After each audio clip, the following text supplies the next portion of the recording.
Good morning सभी लोगों को। हम लोग पढ़ रहे थे प्लेटो का, सॉरी, संत अगस्तीन के दर्शन के बारे में। तो हम लोगों ने बेसिक चीजें थोड़ी सी संत अगस्तीन के बारे में पढ़ा था, जिन्हें इस ईसाई धर्म का प्लेटो के रूप में माना जाता है। कई उपनाम से हम लोगों ने इन्हें विभूषित करके समझने का प्रयास किया था। इनके सारे आयाम को हम लोगों ने देखा। आज इनके ना पॉलिटिकल एस्पेक्ट को देखेंगे कि आखिर पॉलिटिकल एस्पेक्ट में यह क्या कहते हैं, किस तरीके से है। तो एक शॉर्ट नोट्स के रूप में बनाते चलिएगा और एक एक चीज नोट करते चलिएगा। यानी अगस्टाइन का राजनीतिक दर्शन, नीतिक दर्शन या आयाम दोनों हो सकता है। Political philosophy of Saint Augustine's, it's depends upon the concept of church theory, यानी किस तरीके से चर्च के आधार पर हर विषय वस्तुओं को देखते हैं। कल मैंने आप लोगों को दो चीजें बताया था कि यह दो नगर की कल्पना करते हैं, यह दो नगर की कल्पना करते हैं। एक को कहते हैं भौतिक नगर, भौतिक नगर जो इस दुनिया में है, और दूसरे को कहते हैं ईश्वरीय नगर, ईश्वरीय नगर, जो यह एक प्रकार की आध्यात्मिक दुनिया है। यहाँ पर इसका कंट्रोल गॉड के द्वारा होता है और इस नगर का कंट्रोल चर्च के द्वारा होता है। कुछ बेसिक चीजें हैं कि भौतिक नगर जो आजकल के हम जिस दुनिया में हैं, वीडियो कहाँ से मिलेगा? देख मेरे लाल, पीडीएफ तुमको यूजीसी का एक ना एप्लीकेशन चैनल है टेलीग्राम पे, वहां पे मैं डाल दूंगा, वहां से मिल जाएगा, ठीक है। अब यहाँ पे समझ, इसका नोट्स बना लो ना, तुमको हर चीज ऑटोमेटिक समझ में आ जाएगा। हाँ, उसका जो क्वेश्चन पेपर है वो दे दूंगा, ठीक है। यहाँ पर देख ले, देख ये कहते हैं संत अगस्तीन का राजनीतिक दर्शन में दो चीजें हैं, एक भौतिक नगर है, एक ईश्वरीय नगर। ईश्वरीय नगर ईश्वर के द्वारा कंट्रोल होता है, और जबकि भौतिक नगर जो ये दुनिया है वह चर्च के द्वारा होता है। ये कहते हैं कि चर्च ईश्वर का एक, मतलब इस सृष्टि का सर्वोच्च संस्था क्या है?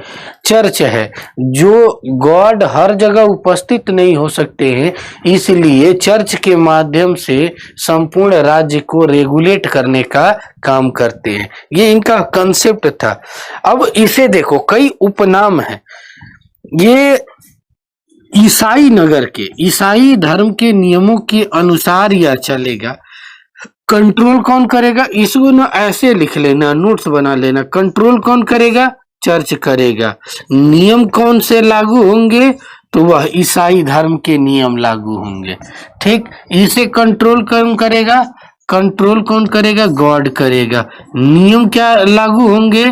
तो ईश्वर के नियम लागू होंगे, ईश्वर के नियम लागू होंगे।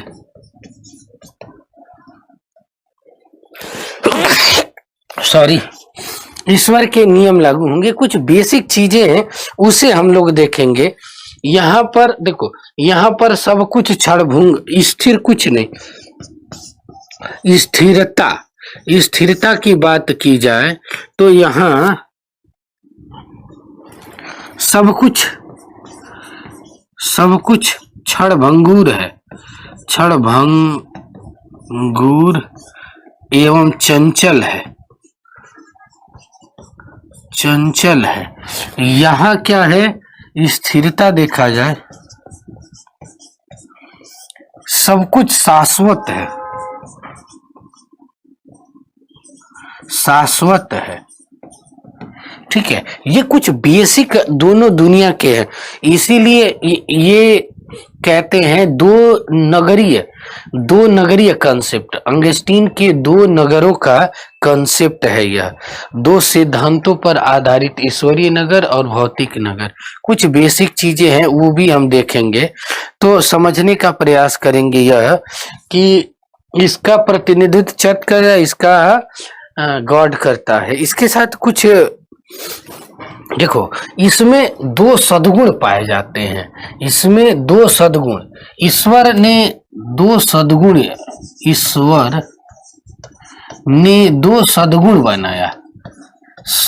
बनाया, ठीक है, ईश्वर ने दो सद्गुण बनाया।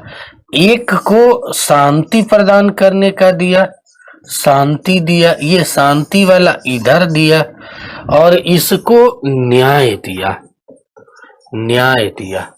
तो न्याय क्या है? ईश्वर की प्रतिनिधित्व करता है। यह क्या है? इस सिद्धांत को ईश्वर के दो सद्गुणीय सिद्धांत भी कहा जाता है। इसको दो नामों से जाना जाता है, ईश्वर के दो सद्गुणी सिद्धांत का। ये पूरे सिद्धांत का वर्णन इनकी पुस्तक, इस पूरे सिद्धांत का वर्णन, ये चीजें लिख लेना, सिटी ऑफ गॉड में मिलता है, द सिटी ऑफ गॉड में मिलता है, द सिटी ऑफ गॉड में मिलता है। भगवान कहाँ रहते हैं? दो गुणों का, नगर और राज्य में क्या संबंध है, इन सभी विषय वस्तुओं को हम आगे चलकर देखने का प्रयास करेंगे कि आखिर इनमें मूलभूत अंतर क्या है, क्या क्या चीजें हैं, वो भी हम देखेंगे। एक शब्द यूज करेंगे, इनका मानना था कि संसार में सारे अधर्म इसलिए होते हैं क्योंकि ईश्वर के कहे गए नियम, यानी ईसाई धर्म के नियम को लोग नहीं मान रहे हैं। यदि ईसाई धर्म के नियम को लोग माने तो कोई गलत होगा ही नहीं।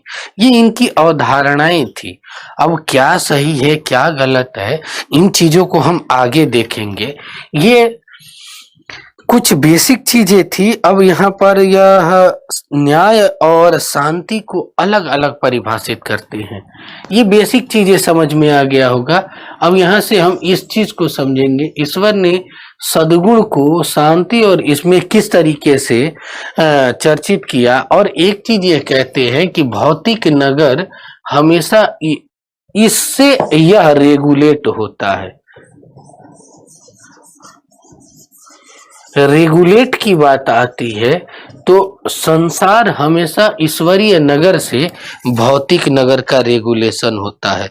ये बेसिक अंतर है, बेसिक चीजें हैं, जहां प्रेम, मानवता, न्याय, ये सब क्या है? मूलभूत सिद्धांत है जो एक दूसरे को जोड़े रहते हैं। इनके हर आयाम को हम समझेंगे कि नगर और राज्य के संदर्भ में क्या क्या कंसेप्ट है। इन दोनों चीजों को जो समझ लिया उसके आगे कोई दिक्कत नहीं होगा। संत अगस्तीन के राजनीतिक दर्शन में आगे कोई चीज होगी तो मैं आज आपको बताता चलता हूं। जैसे दूसरा कहते हैं राज्य और नगर एवं नगर का स्वरूप क्या है। कुछ बेसिक जो चीजें हैं, राज्य और नगर में कुछ बेसिक अंतर क्या है। पॉलिटिकल, यह पूरी क्लास विशेष रूप से यह पूरी क्लास पॉलिटिकल साइंस के विद्यार्थी प्लस फिलॉसफी के विद्यार्थी में ज्यादा इंपॉर्टेंट है। सबसे अधिक यदि महत्वपूर्णता देखा जाए, ईमानदारी से बताऊं तो पॉलिटिकल साइंस के विद्यार्थियों के लिए यह ज्यादा होने वाली है, क्योंकि पॉलिटिकल साइंस की ये सारी थ्योरी हूबहू यूजीसी नेट में पूछती है। हाँ, इसके कुछ बेसिक आयाम जैसे दो नगरीय सद्गुण का वह उठा के फिलॉसफी में पूछ देगा, तो इसलिए फिलॉसफी के स्टूडेंटों के लिए भी बहुत ज्यादा बेनिफिशियल है। ठीक है, तो उस चीज को दोनों लोग समझने का प्रयास करना। हम दोनों को समग्रता में मर्ज करके सोच रहा हूं कि पढ़ाऊं। जहां पर फिलॉसफी का आयाम आएगा तो फिलॉसफी को बता दूंगा, जहां पॉलिटिकल साइंस कहेगा वहां पॉलिटिकल साइंस को बता दूंगा। यहाँ पे नगर और राज्य के जो स्वरूप है, ये देखो दो शब्द यूज करते हैं, इसका वर्णन भी सिटी ऑफ गॉड में मिलता है। सिटी ऑफ गॉड इनकी जो ना पॉलिटिकल आयाम मतलब थिंकिंग दुनिया के संदर्भ में बहुत अच्छी तरीके से फेमस किताब है, ठीक है। तो ये कहते हैं कि ये दोनों राज्य और नगर न्याय के सिद्धांत पर आधारित होने चाहिए, न्याय के सिद्धांत पर आधारित होना चाहिए। और न्याय क्या है, तो न्याय के संदर्भ में कहते हैं कि न्याय हमेशा सापेक्षिक होता है। सापेक्षिक कहने का मतलब कि यह हमेशा ईश्वरीय नगर से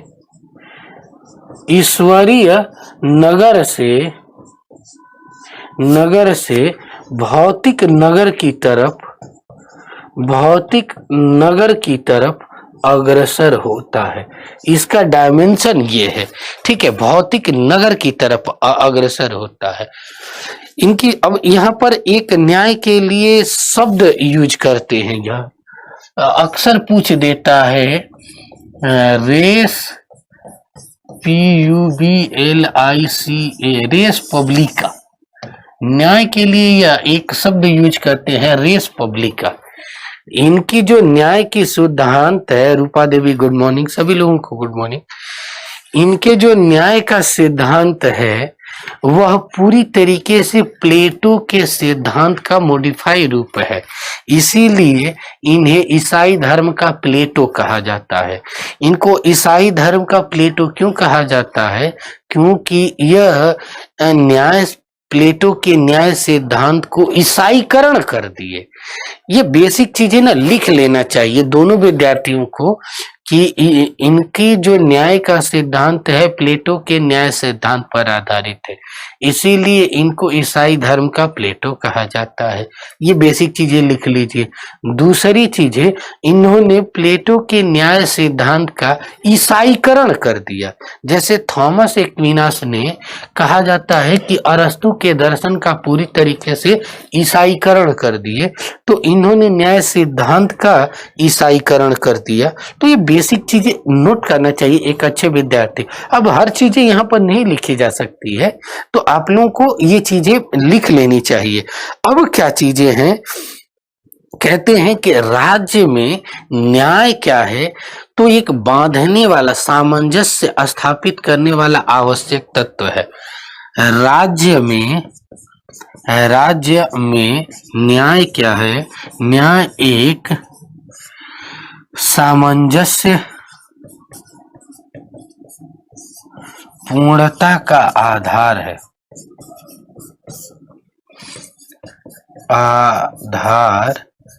सामंजस्य पूर्णता का आधार माना जाता है।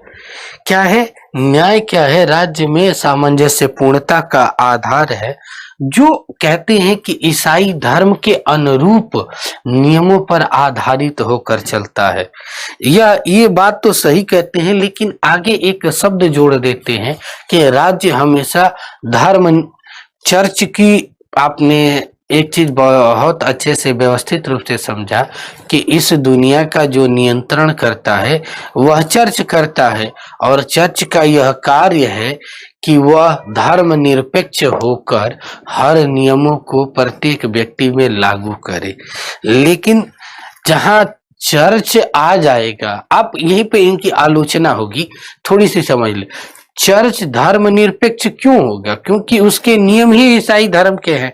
जहां इसके नियम ही ईसाई धर्म के हैं, तो हर चीज को ईसाईकरण के चश्मे से देखेगा। एक कहावत कही गई है रामचरितमानस में, लाली मैं तो लाल हो गई प्रेम दीवानी तारे को।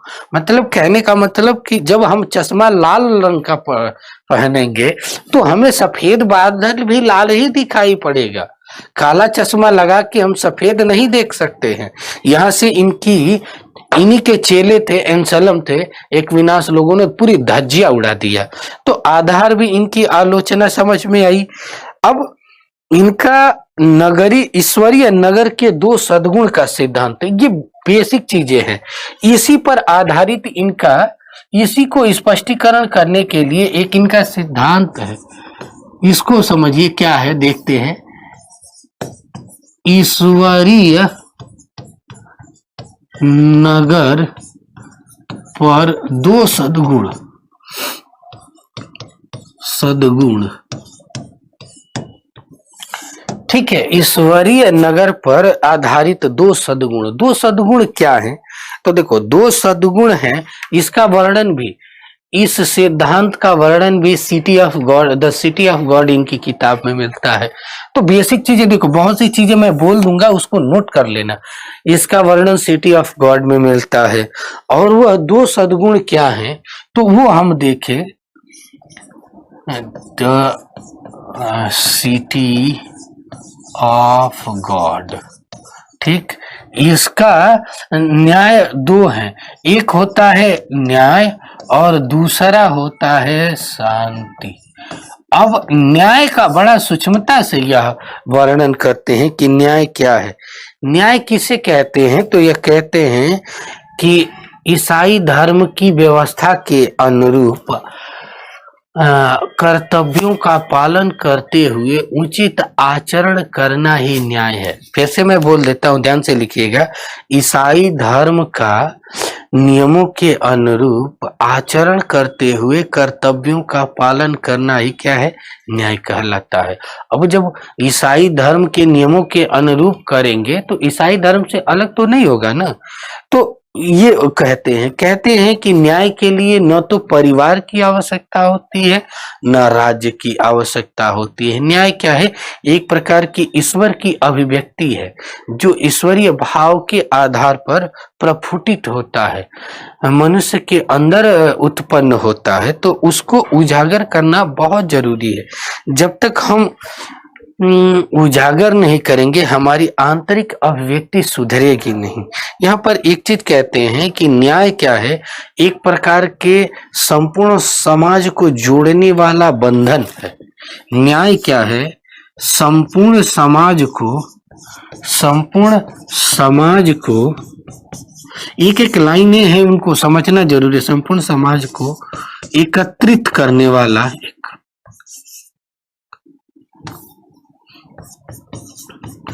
एकत्रित करने वाला आयाम है, एकत्रित करने वाला आयाम है, जहां सभी विषय वस्तुओं को एक साथ जोड़ने का प्रयास किया जाता है। और इसको संचालित कौन करता है? एकत्रित कर जोड़ने का काम करता है। और इसका संचालन कौन करता है? संचालन का कार्य ईश्वर को है, गॉड को है। यह ईश्वरीय नगर में है, जबकि यहाँ के नगर में गॉड का प्रतिनिधित्व कौन करता है? तो वह चर्च करता है।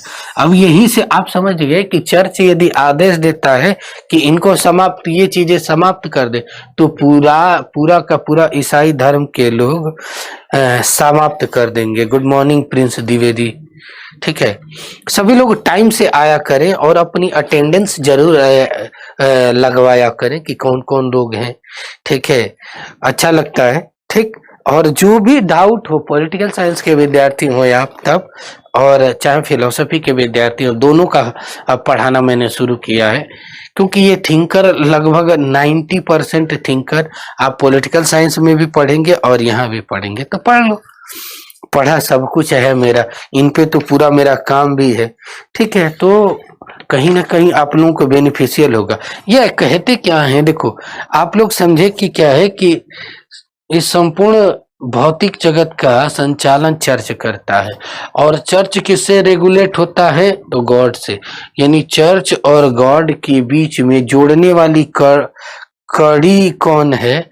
चर्च और गॉड के बीच में जोड़ने वाली कौन है? पादरी है। पादरी है जो दोनों को जोड़ने का काम करता है, दोनों को मूल्यांकित करने का कार्य करता है। यह बेसिक नगर चीजें हैं। यानी आपने पहले एक चीज मैंने दिखाया कि मैंने यहाँ पर बताया कि यह शांति का स्थान है, यह क्या है? ईश्वरीय नगर है। तो इसे कहते हैं पहला नगर, ये पहला नगर है, वह दूसरा नगर है। पहला नगर ही दूसरा नगर ही पहले नगर को क्या करता है, आधार देता है, रेगुलेशन के आगे बढ़ने का आधार देता है। जैसे हम मनुष्य कैसा बनना चाहते हैं, तो हिंदू धर्म में आदर्श पुरुष का जो आचरण होता है वह भगवान राम को है, यानी मर्यादा पुरुषोत्तम राम कहा गया है। उसी तरीके से यह दुनिया कैसे परफॉर्म करेगी, कैसे काम करेगी, उसके लिए आईने का काम कौन करता है, ईश्वरीय नगर करता है। यह बेसिक चीजें हैं। यहाँ पर एक चीज कहा गया है कि शांति साधन है, यह शांति को साधन के रूप में मूल्यांकन किया गया है, और जबकि न्याय क्या है, साध्य है। ये बेसिक चीजें हैं। यहाँ पर हम अलग से लिख सकते थे, यहाँ पर हम अलग से लिख सकते हैं कि शांति क्या है, शांति साधन है, एवं न्याय क्या है, न्याय क्या है, वह साध्य है। जैसे गांधी ने स्वीकार किया कि सत्य क्या है, साध्य है, और अहिंसा क्या है, साधन है। सत्य मतलब अहिंसा के माध्यम से उचित आचरण करते हुए साधन को जाना जा सकता है। यही वास्तविकता है, यही बात इनके संदर्भ में देखा जाता है न्याय सिद्धांत की वास्तविकता के रूप में। अब यहाँ पर यह दो चीजें डिफाइन करते हैं शांति के रूप में, शांति को दो रूप में डिफाइन करते हैं। दो रूप कौन कौन से हैं, एक होता है सकारात्मक, सकारात्मक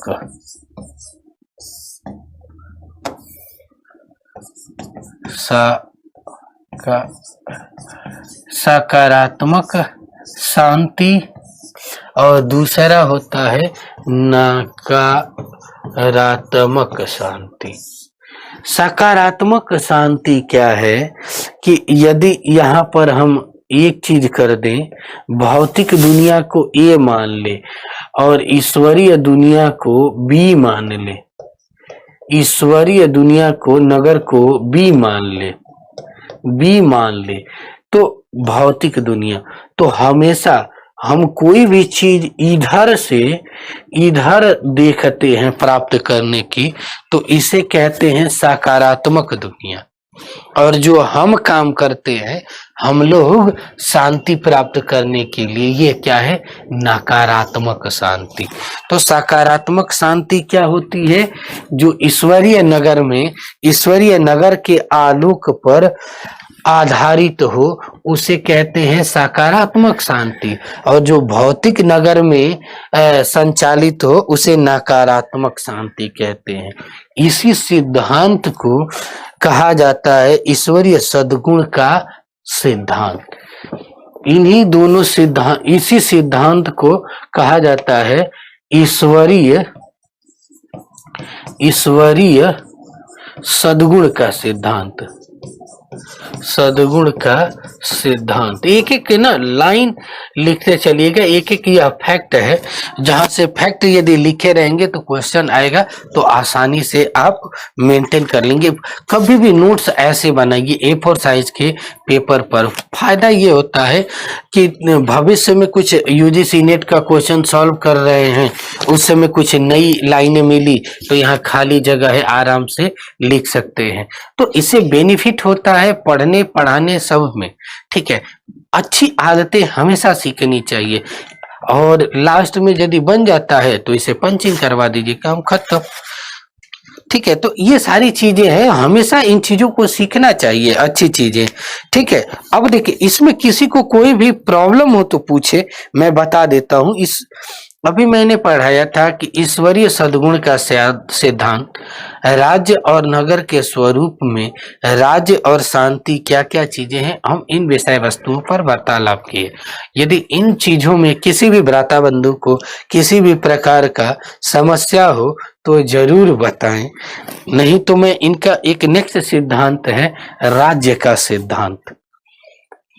राज्य का सिद्धांत थोड़े थोड़े चीजें करवा देते हैं, जो बेसिक चीजें समझ में आ जाएगी, राज्य का सिद्धांत। राज्य के सिद्धांत पर यदि लेक्चर दिया जाए तो कम से कम 2 दिन दिया जा सकता है, लेकिन हमारी मर्यादा है।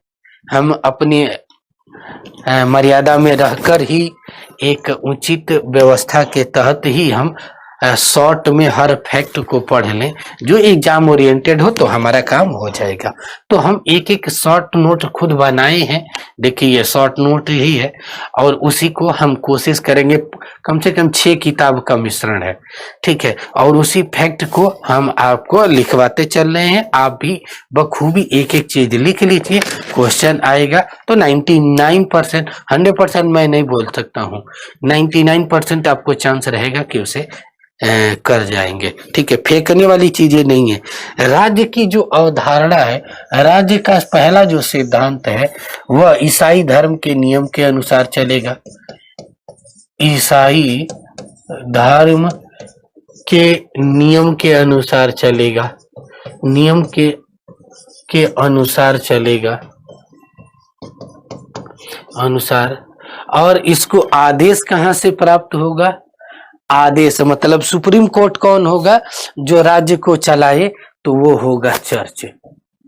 चर्च के द्वारा बनाए गए सभी नियम राज्य में स्वीकार होंगे, तभी जाकर वास्तविक दैवीय राज्य की परिकल्पित होगी। यह हमेशा दैवीय नगर की स्थापना करना चाहते थे।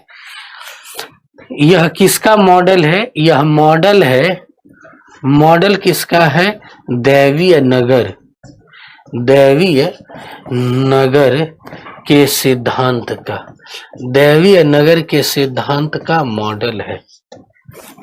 यानी संसार में दैवीय नगर तब भी स्थापित होगा जब ईश्वर के द्वारा स्थापित नियमों के अनुसार हम आचरण करें, देखते चलें, काम करते चलें, तभी हम क्या करेंगे? उचित दृष्टिकोण से लागू करेंगे। बहुत दिन पहले से था कि सर पॉलिटिकल साइंस की चीजें नहीं पढ़ाई जाएगी, तो मेरी इच्छा थी कि जब मैं थिंकर पढ़ाऊंगा तो आपको पॉलिटिकल साइंस की चीजें भी पढ़ा दूंगा, ठीक है। तो अब वो समय आ गया है, आप लोग एक एक चीज पढ़िए। जो भी आपके जानने में पॉलिटिकल साइंस के विद्यार्थी हैं उनसे भी कहिए आराम से वो भी पढ़े समझे।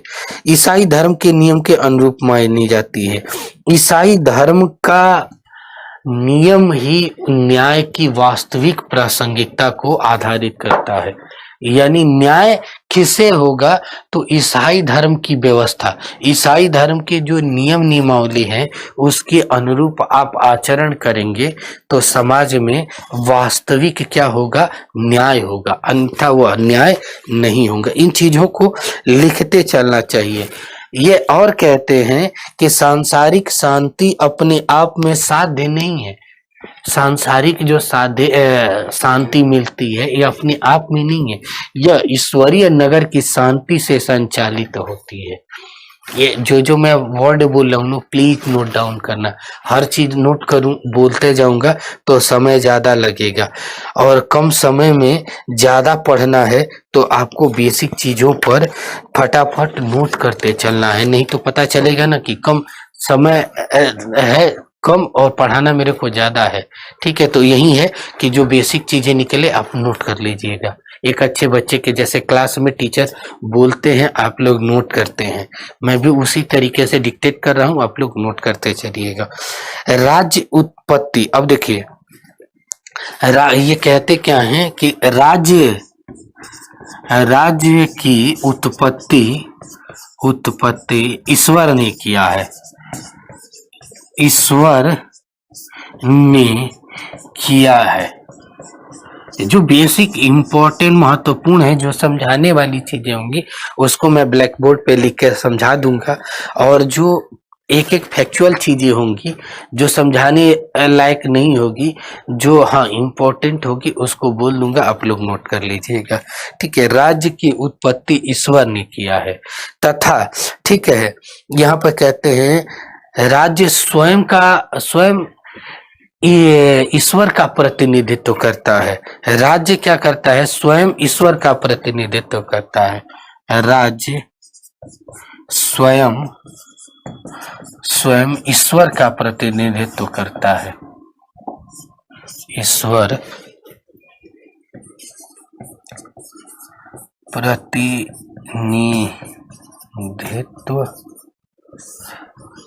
करता है। ईश्वर का प्रतिनिधित्व करने का मतलब कि ईश्वर के अनुरूप आचरण करना। ईश्वर क्या है, कैसे आचरण करते हैं, यदि इस चीज को देखना है तो राज्य की संकल्पना देखिए कि राज्य चाहता है कि सभी का विकास हो, सभी कर्म करे तो आगे बढ़े।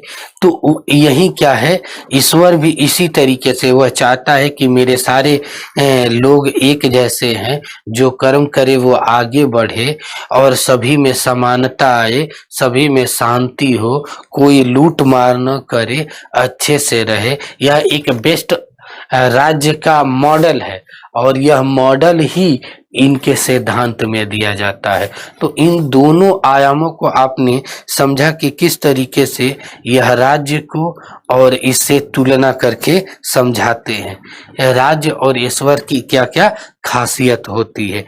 तो इन चीजों को जरूर समझना। अब यहाँ पर कहते हैं कि ईश्वर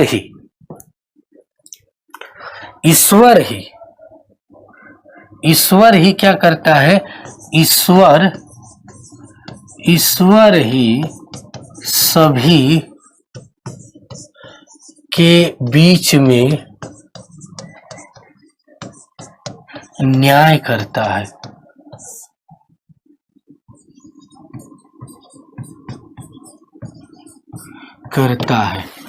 ईश्वर ही सभी के बीच में उचित न्याय करने का काम करता है।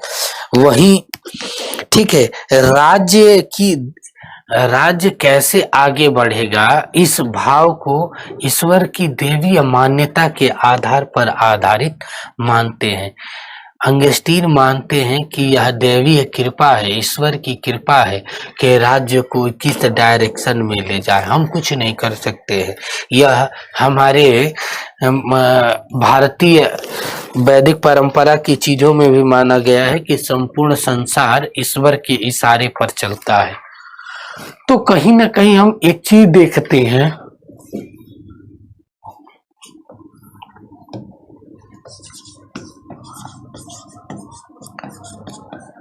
ईश्वर संपूर्ण सृष्टि का संचालन करता है। एक एक फैक्ट है, संचालन करता है। आप इस तरीके की अवधारणा आप भारतीय परिप्रेक्ष्य में भी देख सकते हैं। भारतीय दर्शन में भी इस तरीके की अवधारणा देखने को मिलती है कि किस तरीके से माना गया है कि संपूर्ण सृष्टि का आधार क्या है, संचालन ईश्वर करता है। यहाँ तो एक कदम आगे बढ़ के कहा गया है कि कण कण में भगवान है, हर कण में भगवान है। यह हमेशा कहता है कि राज्य बेस्ट परफॉर्म कैसे करेगा, राज्य अच्छा आचरण कैसा करेगा। तो राज्य का उत्कृष्ट आचरण किसके ऊपर निर्भर करता है, राज्य का उत्कृष्ट आचरण जो है, आचरण निर्भर करता है ईश्वरीय नगर के आलोक्य में देखने से, आलोक्य में देखने से।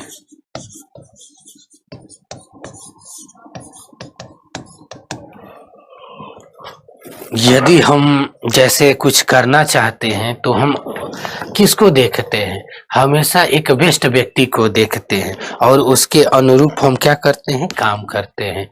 तो राज्य, समाज, देश हित सबके लिए बेस्ट चीजें क्या है, तो वह केवल और केवल क्या है, ईश्वर है।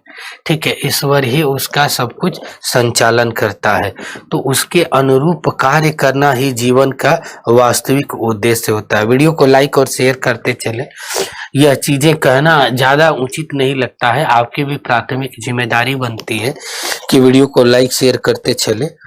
इतनी तो करनी ही चाहिए। दैवी मान्यता लौकिक हमेशा शांति पर आधारित होना चाहिए। यह पूरा जो मॉडल है वह राज्य के कंसेप्ट पर आधारित। राज्य कैसा होगा वह पूरी तरीके से संत अंगस्टीन की चीजों में दिखाई पड़ता है।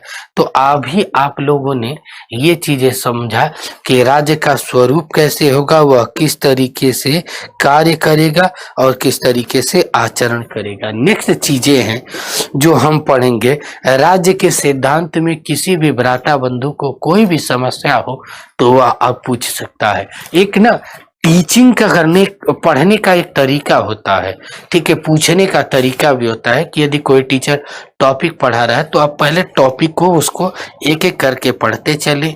यदि आपकी बातों को वह टीचर उस टॉपिक्स में नहीं पढ़ाता है तो लास्ट में ये टीचर आपको समय देता है कि आप पूछें, तो वहां पर आप उसे सूचित करें कि सर ये चीज मुझे नहीं समझ में आई। एक बेस्ट टीचिंग का यही तरीका होता है कि और गुरु शिष्य की परंपरा में पूछने का। तो आप लोगों ने मेरे साथ हर जगह लोग फॉलो करते हैं, चाहे हम हिस्ट्री फिलोसफी पढ़ाए तब, चाहे ज्योग्राफी पढ़ाए तब, इंटरनल सिक्योरिटी पढ़ाए तब, सोशल जस्टिस पढ़ाए तब, सभी लोग इस चीजों का अनुकरण करते हुए आगे बढ़ते हैं। तो आपसे भी रिक्वेस्ट है कि टॉपिक खत्म हुआ है, अब कोई क्वेश्चन हो तो जरूर पूछ लें। आपको मैं पूर्ण समय देता हूं उन चीजों को, ठीक है। अब होगा तो जरूर पूछिएगा। अभी इनका एक सिद्धांत है कि मैंने अभी आप लोगों को बताया कि ये भौतिक जो नगर है उसका संचालन कौन करता है, तो वह चर्च करता है। तो नेक्स्ट जो टॉपिक है चर्च और राज्य में संबंध एवं राज्य में संबंध। The relation between state and church. What is the relation between both things? It's define the value of controller of this world, church. ठीक है, जो गिरजाघर है, चर्च है, वह पूरी इस दुनिया को क्या करते हैं, रेगुलेट करने का मतलब हर नियम का। अब इसीलिए कहा जाता है ना कि इस समय चर्च, यदि आप हजारों पाप करके और चर्च में चले जाते हैं और पादरी खुश होके कहता है कि जाओ तुम्हारे सारे गुनाह माफ हो गए, तो सारे के सारे गुनाह आपके माफ हो जाते हैं। यानी सीधा वह भगवान से डायरेक्ट बात करता है। ये अवधारणाएं थी कहीं ना कहीं हर जगह पर, हर देश में इस तरीके की निकृष्ट अवधारणाएं शुरू से रही है। ये नहीं कि भारत में रही है, भारत में भी इस प्रकार की चीजें रही हैं कि आप थोड़ी सी तुलना करके देखेंगे पॉलिटिकल आयाम में, तो कहा गया है वैदिक काल में कि यदि कोई ब्राह्मण किसी चीज की हत्या कर देता है, मर्डर कर देता है, तो भी उसके गुनाह को माफ किया जा सकता है। उसकी माफी का एक ही आधार है, और वो आधार क्या है कि उसके माथे पे जो तिलक लगा है उसको हटा दो, उसकी सारे पाप धुल जाएंगे। तो कहने का तात्पर्य है कि केवल टीका मात्र हटा देने से किसी व्यक्ति के पाप धुल जाते हैं। ये कंसेप्ट भारत में भी है। कहीं ना कहीं आप देखो, कंपेयरिंग क्यों हम पढ़ाते हैं, क्योंकि इससे आपके इंडियन एस्पेक्ट भी क्लियर हो जाएगा कि ये चीजें तो हमारे भारत में भी देखने को मिलती है। यहाँ भी समाज में चार चीजें, चार वर्ण थे, आज भी है। ये बात सही है कि इसको अलग अलग तरीके से अलग अलग रूपों में मॉडिफाई किया गया, नहीं तो आज भी है। यहाँ पर भी पादरी वर्ग क्या करता था, यह आदेश देता था। जैसे भारत में शास्त्रों का अध्ययन करना, पठन पाठन करवाना, आपके सही गलत का निर्धारण करना कौन बताता है, पंडित जी बताते हैं। हम लोग अभी भी गांव में कोई भी चीज होता है, पूजा पाठ कैसे होगा, कौन सी मुहूर्त है शादी के लिए, पूजा पाठ के लिए, ये सारी चीजें निर्धारण कौन करता है, ब्राह्मण वर्ग करते हैं। पाश्चात्य जगत में इसका निर्धारण कौन करता था? तो वह चर्च करते थे। चर्च बताते थे कि आज इस तरीके से ये चीजें करना है और यही सत्य है, और बखूबी लोग इसको मानते थे। तो कहने का मतलब कि चर्च और राज्य में क्या संबंध है? तो church is the supreme power to regulate state. The order of church is the rules of state. If you not follow the rules of church, then you become punishment for church. आपको दंडित किया जा सकता है यदि church के खिलाफ बोलने का मतलब कि आप ईश्वर के खिलाफ बोल रहे हैं। चर्च और राज्य में एक दूसरे के परस्पर संबंध है, लेकिन चर्च क्या है? सुप्रीम पावर है, और ये क्या है? राज्य क्या है? सेकेंडरी पावर है। तो चर्च ऐसे ऑर्डर देगा, उसी के ऑर्डर के अनुरूप पूरा राज्य रेगुलेट होगा, और राज्य को रेगुलेट करने में जो इसका हेड होगा, चर्च का जो हेड होगा, this is the supreme power to regulate all the rules and regulation of state.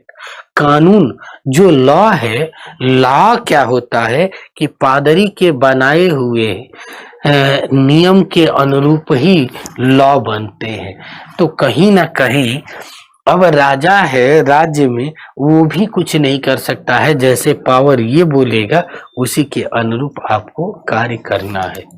ठीक है, यहाँ पर एक अंगस्टीन बड़ी चीज विचित्र बात बोलते हैं कि जो पादरी को क्या होना चाहिए कि धर्मनिरपेक्ष होना चाहिए। क्या आपको लगता है कि 99% चांस है कि कोई नहीं हो सकता है? क्योंकि भक्ति में और शक्ति में बड़ा अंतर होता है। भक्ति में समर्पण जरूरी होता है, हम तर्क नहीं लगाते हैं, और शक्ति में क्या होता है? तर्क की भी जरूरत होती है। और यहाँ पर सीधा सीधा कहा जा रहा है कि शक्ति के द्वारा भक्ति को उजागर करना तो पॉसिबल ही नहीं है कि इन दोनों फॉर्मेटों को अलग अलग करके हम देखे, सोचे, जाने। अब आपको ये चीजें समझ में आ गई होगी कि आखिर यह अंतर क्या है कि चर्च और राज्य एक दूसरे में परस्पर संबंधित हैं, संबंधित है। ठीक है, तादात्म्य संबंध है। सुप्रीम पावर चर्च है, ये चर्च है, यहाँ पर स्टेट है।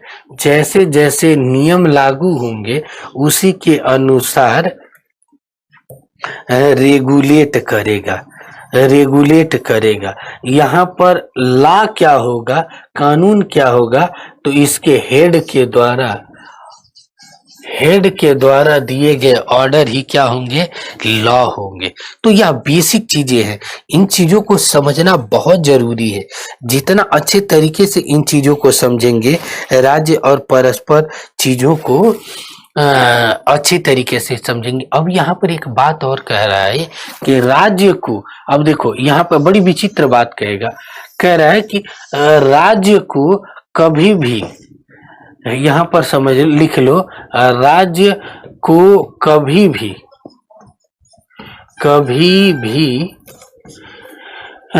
आध्यात्मिक मामलों में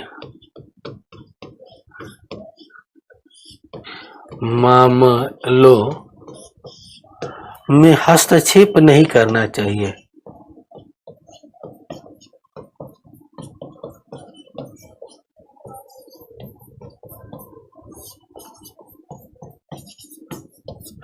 राज्य के कभी भी किसी भी मामले में हस्तक्षेप नहीं करना चाहिए। मतलब वो अपने काम को करे, हमारे मामले में टांग न अड़ाए। मतलब यदि कुछ गलत कर रहा है, कुछ रूढ़िवादी चीजें हैं दिख रही है धर्म में, तो राज्य का अधिकार नहीं है कि वह बोल सकता है। यानी आध्यात्मिकता के आधार पर दोनों अलग अलग हैं। यह बात सही है कि खान पान हर चीजों की जरूरत चर्च के लिए राज्य पूर्ति करेगा, लेकिन उनके रेगुलेशन में बिल पारित नहीं कर सकता है, संशोधन नहीं कर सकता है। जो कहा जाएगा वही करना पड़ेगा, यही आपकी आधार होगा, वही जीवने का वास्तविकता होगा। बड़ी बेसिक चीजें हैं संपत्ति और संपत्ति, दो चीजें। एक और इनका कंसेप्ट है पॉलिटिकल एस्पेक्ट में कि संपत्ति और दासता के संदर्भ में बड़ी अच्छी चीजें मिलेगी। राज्य और चर्च में परस्पर संबंध, मैं उम्मीद करता हूं कि आपको समझ में आ गया होगा। इसमें राज्य और इसमें कोई दिक्कत हो किसी भी भ्राता बंधु को तो अवगत करवाएं, हम उसके उत्तर देने के लिए प्रतिबद्ध हैं। ठीक है, हम आपको उत्तर अवश्य देंगे कि आखिर इसमें क्या क्या चीजें हैं। तो जरूर बताएं इसमें यदि किसी भी भ्राता बंधु को राज्य और चर्च के संबंध में समस्या हो तो। This is the political phenomena of the Sant Augustine. We have discussed the church and relation between state, and previous all the phenomena will be also discussed. This is the last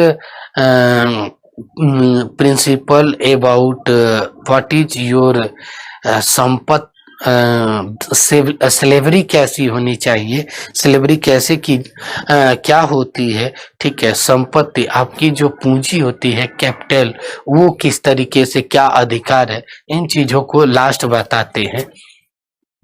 तो हम last इनके topic को पढ़ेंगे। आप political science के theory में इन किताबों को संत अगस्तीन के अंतर्गत आपको पढ़ना को मिलेगा। ठीक है, संपत्ति और दासता का संबंध, दासता का संबंध, संपत्ति और दासता में क्या संबंध है, इन चीजों पर थोड़ी सी हम पकड़ करके देखेंगे तो एक एक चीज समझ में आ जाएगा। संपत्ति के बारे में क्या कहते हैं कि संपत्ति हर व्यक्ति को रखना आवश्यक है, उसका परंपरागत अधिकार है। आपको जान के आश्चर्य होगा कि सबसे अधिक इस कार्यकाल में संपत्ति कहीं रहती थी तो वह चर्च के पास रहती थी। यदि चर्च आदेश दे दे कि बेटा अपनी पूरी दौलत, मुकेश अंबानी को कि पूरी दौलत चर्च में दान कर दो, तो आपको दान करना पड़ेगा। आप नहीं दान करते हैं, आपका सर्वनाश हो जाएगा। ये सही गलत का निर्धारण कौन करेगा? तो चर्च करेगा। चर्च कहता है वैसा करना है। तो संपत्ति क्या है? तो संपत्ति एक प्रकार का परंपरागत हमारी कंसेप्ट है, उसे ज्यादा से ज्यादा संचित करिए। ठीक है, जिसके पास जितनी संपत्ति होगी वह वर्चस्व होगा। उस दौरान यहाँ पर चर्चों के पास बहुत बड़ी संपत्ति थी। यदि राजा को कह दे कि अपनी पूरी ये आसेना या क्षेत्र हमें दे दो, तो उन्हें देना पड़ता था।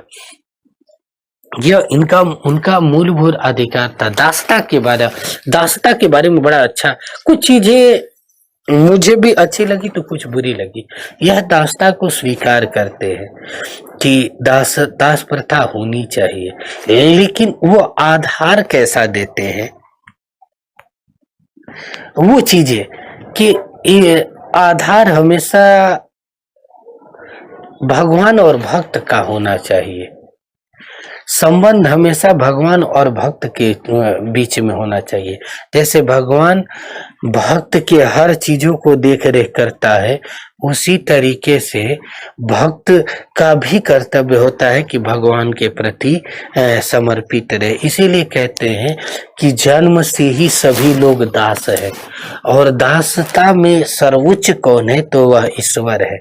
ईश्वर के ही वह मालिक है, श्रेष्ठ मालिक है, जो हमें यह आदेश देता है, यह आचरण करने की बात करता है कि हम कैसे आचरण करेंगे, हम किनके साथ व्यवहार करेंगे। यानी दासता का वास्तविक पैमाना निर्धारित कौन करता है? तो वो है केवल और केवल गॉड। हम मनुष्य सभी दास हैं, किसके? ऊपर वाले। किए। ठीक है, ये चीजें थोड़ी सी दास शब्द मुझे खटकता है कि यहाँ पर हमारे यहाँ भक्त कहा गया है, भगवान है वो और हम भक्त कहे हैं। यहाँ दास सिस्टम नहीं होना चाहिए। यहाँ भी इन लोगों ने इनकी मूलभूत चीजों को आलोचना किए कि जो दासता का संबंध है ईश्वरीय आधार पर, ठीक है कि ईश्वरीय आधार पर मालिक को सेवक के साथ करना चाहिए, लेकिन आपको क्या लगता है कि सभी लोग भगवान बन सकते हैं क्या? नहीं बन सकते हैं। समाज को चलाने के लिए मूलभूत नियमों की आवश्यकता होती है। तो यह दास प्रथा को उचित ठहराए और यह बोलते हैं कि हर मनुष्य मूल पाप से उत्पन्न मनुष्य के पाप का दंड ही दासता है। यानी आप कोई पाप का दंड, यदि आप कोई पाप करते हैं तो दंड ईश्वर जो देता है उस वही क्या है, दासता से मुक्ति का मार्ग है। इन बेसिक जो फैक्ट जो मैं बोल रहा हूं उनको लिख लेना चाहिए कि मूल से उत्पन्न मनुष्य के पाप का दंड के रूप में निवारण ही दासता का वास्तविक निवारण है। ईश्वर के सन्निकर्ष जाना और अपने पापों को समर्पित भाव से माफी मांगना कि हे ईश्वर मेरे पापों को क्षमा कर दे, यही वास्तविक क्या है, यही वास्तविक मुक्ति का मार्ग है। ठीक है, तो इन चीजों को स्वीकार करना बहुत जरूरी है। मालिक हमेशा ईश्वर होता है, मनुष्य उसका वास्तविक दास है। जब यह संबंध ईश्वरीय कृपा पर आधारित हो जाए तो हम सभी प्रकार के पापों से मुक्त हो जाते हैं और सभी प्रकार के पापों से मुक्त होना ही जीवन की वास्तविक मुक्ति का आधार है। तो कहीं ना कहीं हमने आज की क्लास के अंतर्गत इनके सारे बेसिक पॉलिटिकल थ्योरी हमने पढ़ने का प्रयास किया। एक बार आपको रिवीजन करवा देता हूं कि संत अंगस्टीन की जो दार्शनिक आयाम है वहां पर दो नियमों की चीजों की बात की गई है। भौतिक नियम की जो रेगुलेट किया जाता है, इनका आधार क्या है, शांति और स्वरूप की चीजें। दूसरी चीजें हमने ये देखा राज्य और नगर में क्या संबंध है।